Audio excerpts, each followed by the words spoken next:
preteklih 2 letih smo se spopadli z mnogimi izzivi na področju obdavčitve, na področju tudi digitalizacije, postavili smo strategijo in s tem tudi nadaljujemo naprej. Jaz mislim, da z vlaganjem nove tehnologije, avtomatizacijo, robotizacijo proizvodnje lahko zaposlenim omogočimo bolj prijazna delovna mesta, s tem tudi višjo dodano vrednost. Slovenija gre naprej.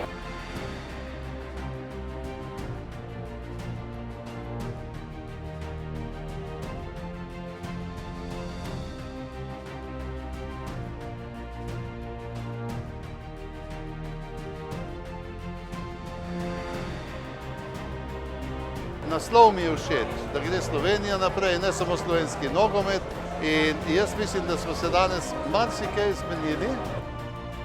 Se mi zdi zanimivo, da se pač ta mreženja dogajajo, pa da se vidimo, da gremo malo iz podjetij ven in da se predstavimo lahko en drugim. Prenašamo spremenjeno direktivo, krovno direktivo o odpadkih, kjer je Evropa določila minimalne pogoje za izvajanje razširjene odgovornosti proizvajalca.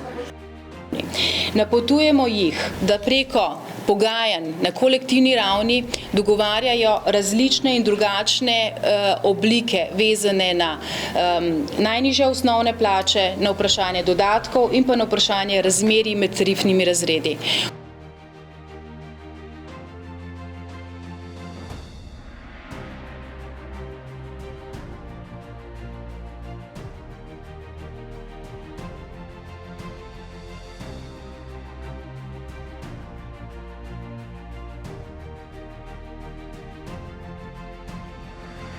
Potrebujemo šolstvo, izobraževalni sistem, ki bo pač šel v smer razvoja kadrov, ki bodo seveda obvladovali določene kompetence, ki jih mi rabimo v novi tovarni, ki jo imenujemo tovarna prihodnosti.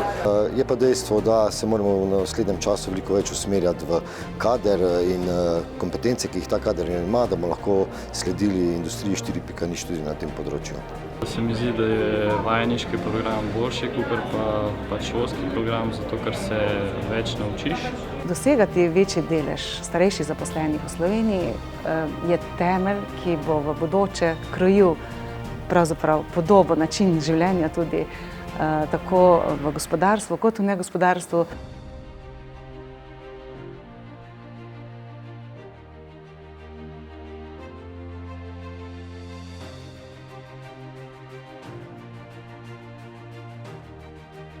And we welcome Slovenians with open arms. Let them come, and I think both the country will progress. Gospodarstvo Slovenije se mora vedno ozirati po tujih trgih. Tukaj mislim tudi ne samo na trge znotraj Evropske unije, ampak zlasti tudi na trge tako imenovanih tretjih držav. Vsekakor izjemno podpiram to iniciativo in kongres in debato o internacionalizaciji, še posebej v luči prihajajočega ohlajanja gospodarstva. Ne dvomimo nad dvigom pretovora turnoverja v bodoče z japonskim trgom in smo nekako z izplenom današnjega in včerajšnjega sestanka z japonsko delegacijo zelo zadovoljni. In tale dogodek je eden izmed pomembnih mejnikov, da se to sodelovanje še okrepi.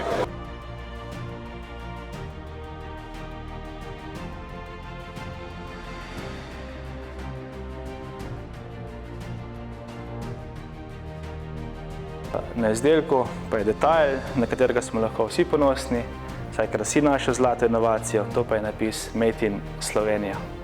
Kreativnost ni stvar navdiha, kreativnost je stvar namena in zato se je za kreativnost potrebno vzeti čas in prostor. It's not only about single buildings, but really the holistic performance of the whole city. Te tovarne bodo zelene, bodo samoučeče, bodo generator neke dodatne dodane vrednosti.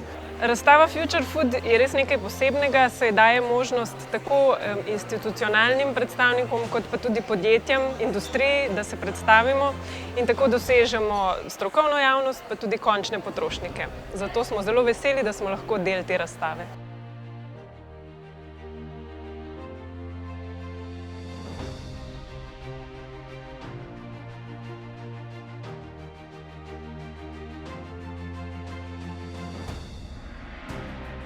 Današnji dogodek Go Digital 2019 je presegel po moji oceni vsa pričakovanja, tako kar se tiče odziva udeležencev na vabilo na konferenco, kot tudi odzive na posamezna predavanja in na okroglo mizo.